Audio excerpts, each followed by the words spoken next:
Hello guys, we are back for two more chapters of the BFG. We are so close to being finished. We are on chapter 19, titled The Queen. Dawn came at last, and the rim of a lemon-colored sun rose up behind the rooftops somewhere behind Victoria Station.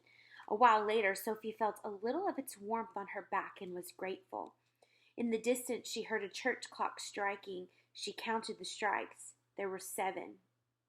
She found it almost impossible to believe that she, Sophie, a little orphan of no real importance in the world, was at this moment actually sitting high above the ground on the window-sill of the Queen of England's bedroom, with the Queen herself asleep in there behind the curtains, not more than 5 yards away.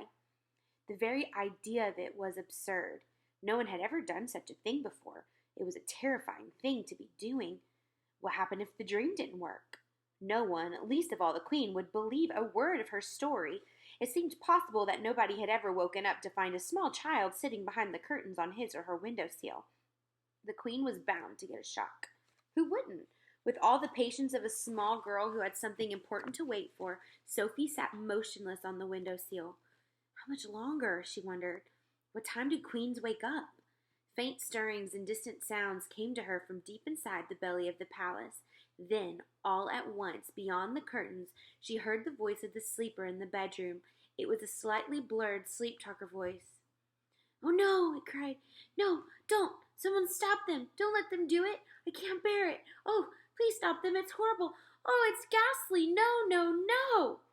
She's having the dream, Sophie told herself. It must be really horrid. I feel sorry for her. It has to be done. After that, there were a few moans. Then there was a long silence. Sophie waited. She looked over her shoulder. She was terrified that she would see the man with the dog down in the garden staring up at her, but the garden was deserted. A pale summer mist hung over like smoke. It was an enormous garden, very beautiful, with a large, funny-shaped lake at the far end. There was an island in the lake, and there were ducks swimming on the water. Inside the room, beyond the curtains, Sophie suddenly heard what was obviously a knock at the door. She heard the doorknob being turned, and she heard someone entering the room. "Good morning, Your Majesty," a woman was saying. It was the voice of an oldish person. There was a pause, and then a slight rattle of china and silver. "Will you have your tray on the bed, ma'am, or on the table?"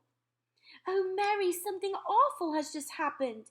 This was a voice Sophie had heard many times on the radio and television, especially on Christmas Day. It was a very well-known voice. "Whatever it is, ma'am." "I've just had the most frightful dream. It was a nightmare. It was awful." "Oh, I'm sorry, ma'am, but don't be distressed. You're awake now, and it will go away. It was only a dream, ma'am." "Do you know what I dreamt, Mary? I dreamt that girls and boys were being snatched out of their beds at boarding school and were being eaten by the most ghastly giants. The giants were putting their arms in through the dormitory windows and plucking the children out with their fingers. One lot from a girls' school and another from a boys' school. It was all so vivid, Mary. It was all so real." There was a silence. Sophie waited. She was quivering with excitement. Why the silence? Why didn't the other one, the maid, why didn't she say something? "What on earth's the matter, Mary?" the famous voice was saying. There was another silence. "Mary, you've gone as white as a sheet. Are you feeling ill?" There was suddenly a crash and a clatter of crockery, which could have only meant that the tray the maid was carrying had fallen out of her hands. "Mary," the famous voice was saying rather sharply, "I think you'd better sit down at once. You look as though you're going to faint. You really mustn't take it so hard just because I've had an awful dream." That isn't the reason, ma'am." The maid's voice was quivering terribly. "Then for heaven's sake, what is the reason?" "I'm very sorry about the tray, ma'am." "Oh, don't worry about the tray, but what on earth was it that made you drop it? Why did you go white as a ghost all of a sudden?"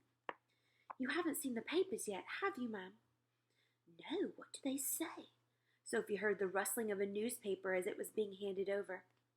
"It's like the very dream you had in the night, ma'am." "Rubbish, Mary, where is it?" "On the front page, ma'am. It's the big headlines." "Great Scott!" cried the famous voice.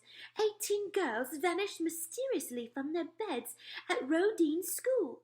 14 boys disappeared from Eton. Bones are found underneath dormitory windows. Then there was a pause, punctuated by gasps from the famous voice as the newspaper article was clearly being read and digested. "Oh, how ghastly!" the famous voice cried out. "It's absolutely frightful! Bones under the windows! What could happen? Those poor children!" "But, ma'am, don't you see, ma'am?" "See what, Mary?" "Those children were taken away almost exactly as you dreamt it, ma'am." "Not by giants, Mary." "No, ma'am, but the bits about the girls and the boys disappearing from their dormitories, you dreamt it so clearly, and then it actually happened. That's why I came over all queer, ma'am." I'm coming over a bit queer myself, Mary. It gives me the shakes, ma'am, and when something like that happens, it really does." "I don't blame you, Mary." "I shall get you some more breakfast, ma'am, and have this mess cleared up." "No, don't go, Mary. Stay here a moment." Sophie wished she could see into the room, but she didn't dare touch the curtains. The famous voice began speaking again. "I really did dream about those children, Mary. It was clear as crystal." "I know you did, ma'am. I don't know how giants got into it. That was rubbish." "Shall I draw the curtains, ma'am, and then we shall all feel better? It's a lovely day."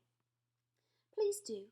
With a swish, the great curtains were pulled aside. The maid screamed. Sophie froze to the window ledge. The queen, sitting up in her bed with the Times on her lap, glanced up sharply. Now it was her turn to freeze.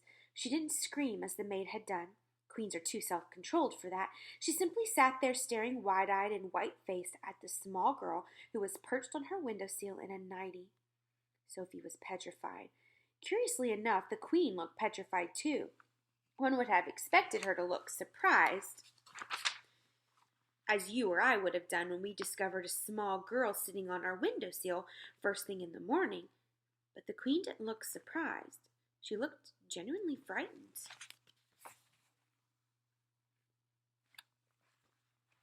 The maid, a middle-aged woman with a funny cap on top of her head, was the first to recover.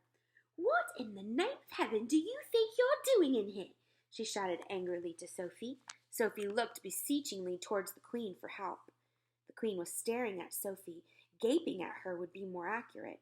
Her mouth was slightly open, her eyes were round and wide as 2 saucers, and the whole of that famous, rather lovely face was filled with disbelief. "Now listen here, young lady, how on earth did you get into this room?" the maid shouted ferociously. "I don't believe it," the queen was murmuring. "I simply don't believe it." "I'll take her out, ma'am, at once," the maid was saying. "No, Mary, don't do that." The queen spoke so sharply that the maid was taken aback. She turned and stared at the queen. What on earth has come over her? It looked as though she was in a state of shock. "Are you all right, ma'am?" the maid was saying. When the queen spoke again, it was in a strange, strangled sort of whisper. "Tell me, Mary," she said. "Tell me quite truthfully, is there really a little girl sitting on my windowsill, or am I still dreaming?" "She is sitting there all right, ma'am, as clear as daylight, but heavens only knows how she got there. Your Majesty is certainly not dreaming at this time." "But that's exactly what I did dream!" the queen cried out. "I dreamt that as well. I dreamt that there would be a little girl sitting on my windowsill in her nightie, and she would talk to me." The maid, with her hands clasped around her starched white bosom, was staring at her mistress with a look of absolute disbelief on her face. The situation was getting beyond her. She was lost. She had not been trained to cope with this sort of madness. "Are you real?" the queen said to Sophie. "Yes, your Majesty," Sophie murmured. "What is your name?" "Sophie, your Majesty." "And how did you get up on my windowsill?" "No, don't answer that. Hang on a moment. I dreamt that you were part of it too. I dreamt that a giant put you there." "He did, your Majesty," Sophie said. The maid gave a howl of anguish and clasped her hands over her face. "Control yourself, Mary," the queen said sharply. Then she said to Sophie, You are not serious about the giant, are you? Oh, yes, your majesty. He's out there in the garden now. Is he indeed? The queen said. The sheer absurdity of it all was helping her to regain her composure. So he's in the garden, is he? She said, smiling a little. He's a good giant, your majesty, Sophie said. You need not to be afraid of him. I'm delighted to hear it, said the queen, still smiling. He's my best friend, your majesty. How nice, the queen said. He's a lovely giant, your majesty. I'm quite sure he is, the queen said. But why have you and this giant come to see me? I think you have dreamt that part of it too, your majesty, Sophie said calmly. That pulled the queen up short. It took the smile right off her face.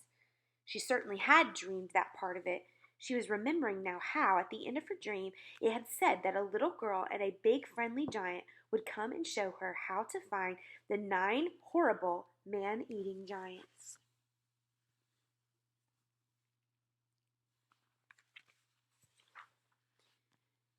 But be careful, the queen told herself. Keep very calm, because this is surely not very far from the palace where madness begins.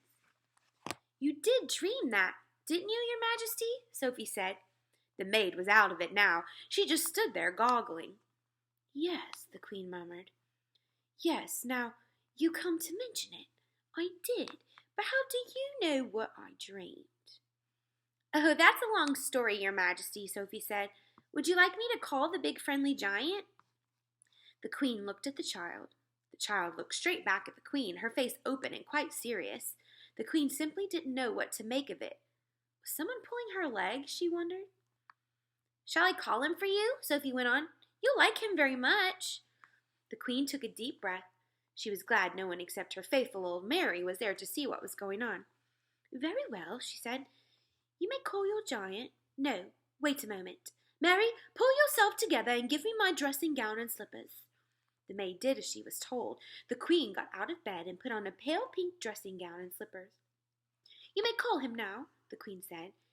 Sophie turned her head towards the garden and called out, BFG, Her Majesty the Queen would like to see you. The queen crossed over to the window and stood beside Sophie. Come down off that ledge, she said. You're going to fall backwards at any moment. Sophie jumped down into the room and stood beside the queen at the open window. Mary, the maid, stood behind them. Her hands were now planted firmly on her hips, and there was a look on her face which seemed to say, I want no part of this fiasco. I don't see any giant, the queen said. Please wait, Sophie said. Shall I take her away now, ma'am? The maid said. Take her downstairs and give her some breakfast, the queen said. Just then there was a rustle in the bushes beside the lake. Then out he came, 24 feet tall, wearing his black cloak with the grace of a nobleman. Still carrying his long trumpet in one hand, he strode magnificently across the palace lawn towards the window. The maid screamed. The queen gasped. Sophie waved. The BFG took his time. He was very dignified in his approach. When he was close to the window where the 3 of them were standing, he stopped and made a slow, graceful bow. His head, after he had straightened up again, was almost exactly level with the watchers at the window. Your Majesty, he said, I is your humbug servant. He bowed again. Considering she was meeting a giant for the first time in her life, the queen remained astonishingly self-composed. We are very pleased to meet you, she said. Down below, a gardener was coming out across the lawn with a wheelbarrow. He caught the sight of the BFG's legs over to his left. His gaze traveled slowly upward along the entire height of the enormous body. He gripped the handles of the wheelbarrow. He swayed, he tottered, and he kneeled over in the grass in a dead faint. Nobody noticed him. There's the BFG, and there's the gardener who fainted. Oh, your Majesty, cried the BFG.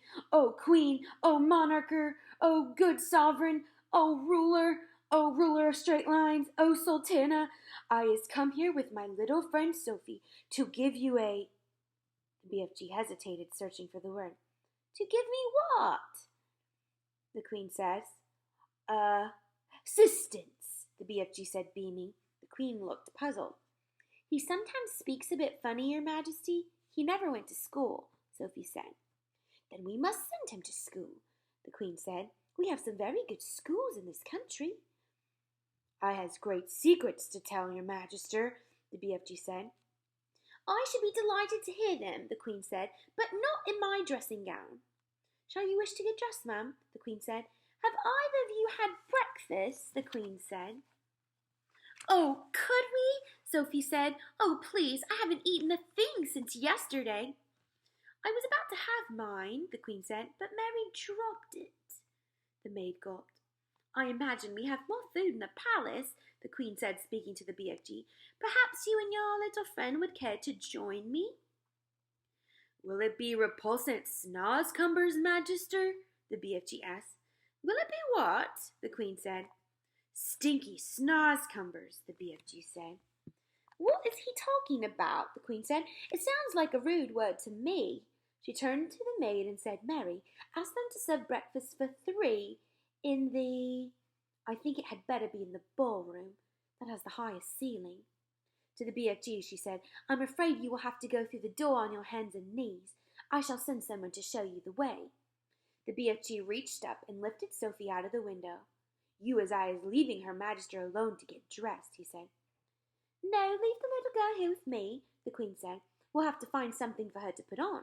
She can't have breakfast in her nightie. The BFG returned Sophie to the bedroom. Can we have sausages, Your Majesty? Sophie said. And bacon and fried eggs? I think that might be managed, the Queen answered, smiling. Just wait till you taste it, Sophie said to the BFG. No more snozzcumbers from now on.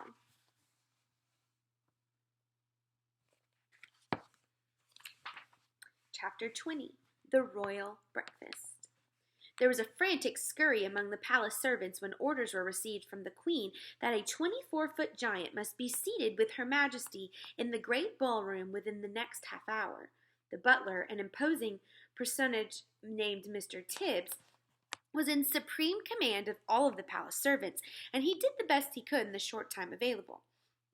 A man does not rise to become the Queen's butler unless he is gifted with extraordinary ingenuity, adaptability, versatility, dexterity, cunning, sophistication, sagacity, discretion, and a host of other talents that neither you or I possess.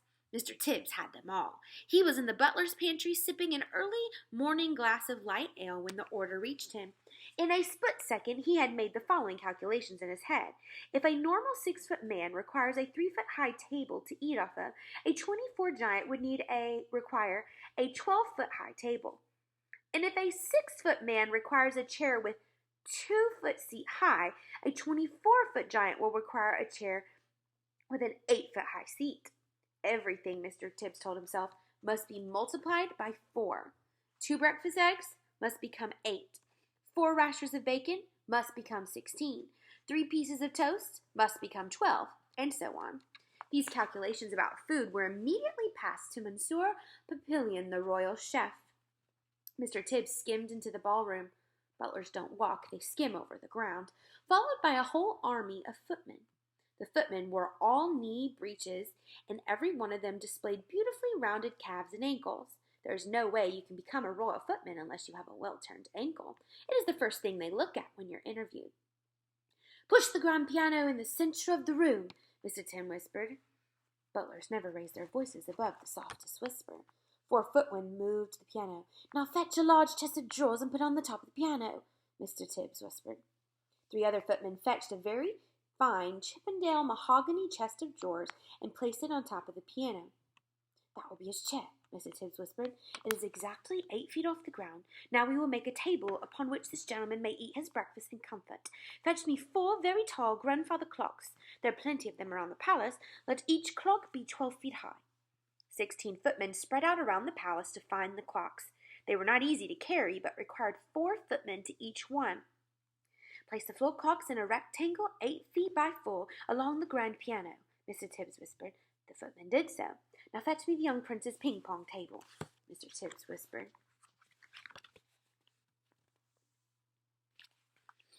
The ping-pong table was carried in. Unscrew its legs and take them away, Mr. Tibbs whispered. This was done. Now place the ping-pong table on top of the 4 grandfather clocks, Mr. Tibbs whispered. To manage this, the footman had to stand on the step-ladders. Mr. Tibbs stood back to survey the new furniture. "None of it is in the classic style," he whispered, "but it will have to do." He gave orders that a damask tablecloth should be draped over the ping-pong table, and in the end it looked really quite elegant after all. At this point Mr. Tibbs was seen to hesitate. The footmen all stared at him aghast. Butlers never hesitate, not even when they're faced with the most impossible problems. It's their job to be totally decisive at all times. "Knives and forks and spoons," Mr. Tibbs was heard to mutter. "Our cutlery will be like little pins in his hands." But Mr. Tibbs did not hesitate for long. "Tell the head gardener," he whispered, "that I require immediately a brand new unused garden fork, and also a spade, and for a knife we shall use the great sword hanging on the wall in the morning room. But clean the sword well first. It was last used to cut off the head of King Charles I, and there may still be a little dried blood on the blade."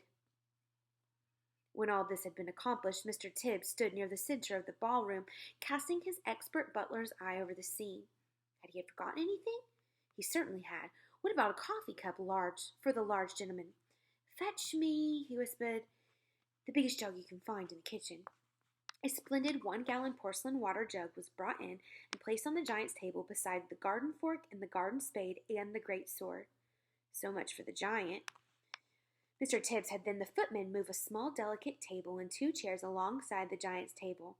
This was for the Queen and for Sophie. The fact that the giant's table and chair towered far above the smaller table simply could not be helped. All these arrangements were only just completed when the Queen, now fully dressed in a trim skirt and cashmere cardigan, entered the ballroom holding Sophie by the hand. A pretty blue dress that had once belonged to one of the princesses had been found for Sophie, and to make her look prettier still, the Queen had picked up a superb sapphire brooch from her dressing table and pinned it on the left side of Sophie's chest. The big friendly giant followed behind them, but he had an awful job getting through the door. He had to squeeze himself through on his hands and knees, with 2 footmen pushing him from behind and 2 pulling him from the front. But he got in through the end. He had removed his black cloak and got rid of his trumpet, and was now wearing his ordinary simple clothes. As he walked into the ballroom, he had to stoop quite a lot to avoid hitting the ceiling. Because of this, he failed to notice an enormous crystal chandelier. Crash went his head right into the chandelier. A shower of glass fell upon the poor BFG. "Gung hummers and bog swingles!" he cried. "What was that?"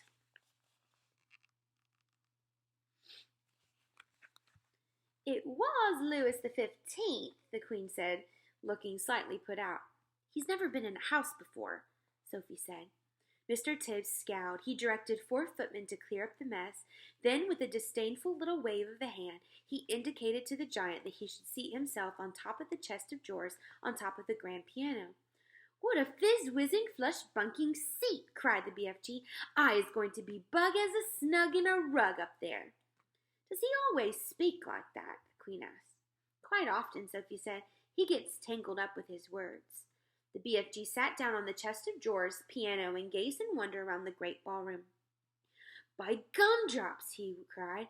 "What a spiffling whoopsie room we is in! It is so gigantuous, I is needing binoculars and telescopes to see what is going on at the other end." Footmen arrived carrying silver trays with fried eggs, bacon, sausages, and fried potatoes. At this point, Mr. Tubbs suddenly realized that in order to serve the BFG at his 12-foot-high grandfather clock table, he would have to climb on the top of one of the step-ladders. What's more, he must do it balancing a huge warm plate on the palm of one hand and holding a gigantic silver coffee pot in the other. A normal man would have flinched at the thought of it, but good butlers never flinch. Up he went, up and up and up, while the Queen and Sophie watched him with great interest. It is possible they were both secretly hoping he would lose his balance and go crashing to the floor. But good butlers never crash. At the top of the ladder, Mr. Tibbs, balancing like an acrobat, poured the BFG's coffee and placed the enormous plate for him.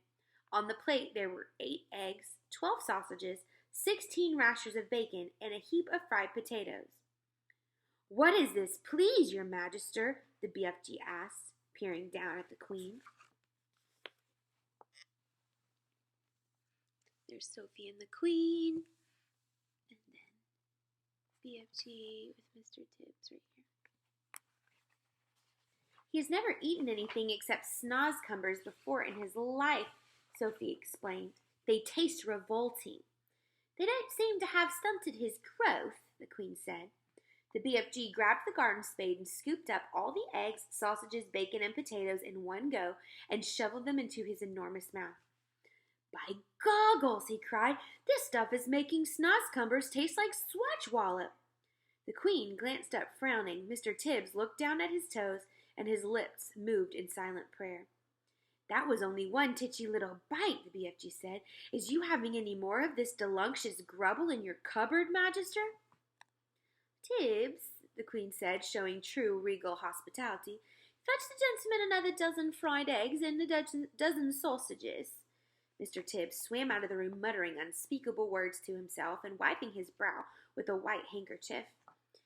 The BFG lifted the huge jug and took a swallow. Ouch! He cried, blowing a mouthful across the ballroom. Please, what is this horrible swig pill I is drinking, Magister? It's coffee, the Queen told him, freshly roasted. It's filsome, the BFG cried out. Where is the frobscottle? The what? The Queen asked. Delumptious fizzy frobscottle, the BFG answered. Everyone must be drinking frobscottle with breakfast, Magister. Then we can all be whiz-popping happily together afterwards.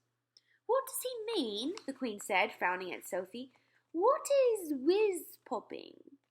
Sophie kept a very straight face. BFG, she said, there is no frobscottle here, and whiz-popping is strictly forbidden. What?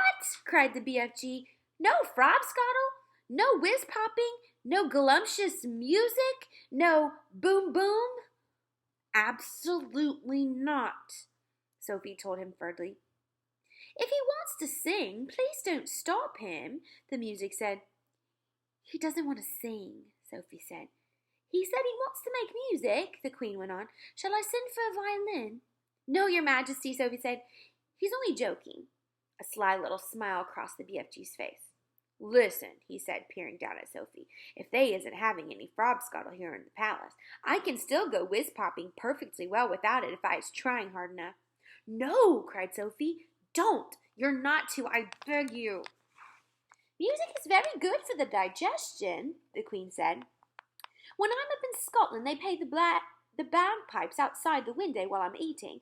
Do play something. I has Her Majesty's permission, cried the BFG, and all at once he let fly with the whiz-popper that sounded as though a bomb had exploded in the room. The Queen jumped. Whoopee! Shouted the BFG. That is better than bagpipes, is it not, Magister? It took the Queen a few seconds to get over the shock. I prefer the bagpipes, she said, but she couldn't stop herself from smiling. During the next 20 minutes, a whole relay of footmen were kept busy, hurrying to and from the kitchen, carrying third helpings and fourth helpings and fifth helpings of fried eggs and sausages for the ravenous and delighted BFG. When the BFG had consumed his 72nd fried egg, Mr. Tibbs saddled up to the Queen. He bent low from the waist and whispered in her ear, Chef sends his apologies, Your Majesty, and he says he has no more eggs in the kitchen. What's wrong with the hens? The Queen said. Nothing's wrong with the hens, Your Majesty, Mr. Tibbs whispered. Then tell them to lay more, the Queen said. She looked up at the BFG. Have some toast and marmalade while you're waiting, she said to him. The toast is finished, Mr. Tibbs whispered, and Chef says there's no more bread. Tell him to bake more, the Queen said. While all this was going on, Sophie had been telling the Queen everything, absolutely everything about her visit to Giant Country. The Queen listened, appalled. When Sophie had finished, the Queen looked up at the BFG, who was sitting high above her. He was now eating a sponge cake. Big friendly giant, she said. Last night, those man-eating brutes came to England. Can you remember where they went the night before? The BFG put down a whole round sponge cake into his mouth and chewed it slowly while he thought about his question. Yes, Magister, he said. I do think I is remembering where they said they was going the night before last. They was galloping off to Sweden for the sweet and sour taste. Fetch me the telephone, the Queen commanded. Mr. Tibbs placed the instrument on the table. The Queen lifted the receiver. Get me the King of Sweden, he said. Good morning, the Queen said. Is everything all right in Sweden? Everything is terrible, the King of Sweden answered. There's panic in the capital. 2 nights ago, 26 of my loyal subjects disappeared. My whole country is in a panic. Your 26 loyal subjects were all eaten by giants, the Queen said. Apparently, they like the taste of sweets. Why do they like the taste of Swedes? The King asked. Because the Swedes of Sweden have a sweet and sour taste, so says the BFG, the Queen said. I don't know what you're talking about, the King said, growing testy. It's hardly a joking matter when one's loyal subjects are being eaten like popcorn. They've eaten mine as well, the Queen said. Who's they, for heaven's sake? The King asked. Giants, the Queen said. Look here, the King said. Are you feeling all right? It's been a rough morning, the Queen said. First I had a horrid nightmare, then my maid dropped my breakfast, and now I've got a giant on the piano. You need a doctor, quick, cried the King. I'll be all right, the Queen said. I must go now. Thanks for your help. She replaced the receiver. Your BFG is right, the Queen said to Sophie. Those 9 man-eating brutes did go to Sweden. It's horrible, Sophie said. Please stop them, Your Majesty. I'd like to make one more check before I call the troops, the Queen said. Once more she looked up at the BFG. He was eating donuts now, popping them into his mouth 10 at a time like peas. Think hard, BFG, she said.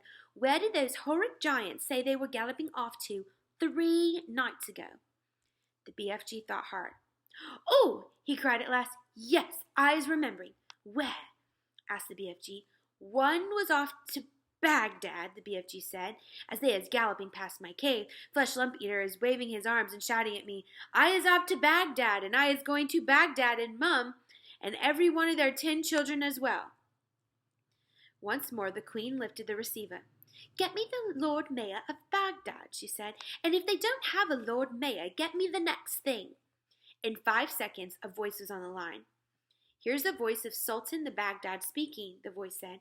Listen, Sultan, the Queen said. Did anything unpleasant happen in your city 3 nights ago? Every night unpleasant things are happening in Baghdad, the Sultan said. We are chopping off people's heads like you are chopping parsley. I've never chopped parsley in my life, the Queen said. I want to know if anyone has disappeared recently in Baghdad. Only my uncle, Caliph Harun al-Rashid, the human said. He disappeared from his bed 3 nights ago together with his wife and 10 children. There you is, cried the BFG, whose wonderful ears enabled him to hear what the Sultan was saying to the Queen on the telephone. Flesh Lump Eater did that one too. He went off to Baghdad and Mum and all those little kiddles. The Queen replaced the receiver. That proves it, she said, looking up at the BFG. Your story is apparently quite true. Summon the head of the army and the head of the Air Force immediately. That is all for today. Hope you have enjoyed. Check out the discussion questions, and we'll see you next time. Bye.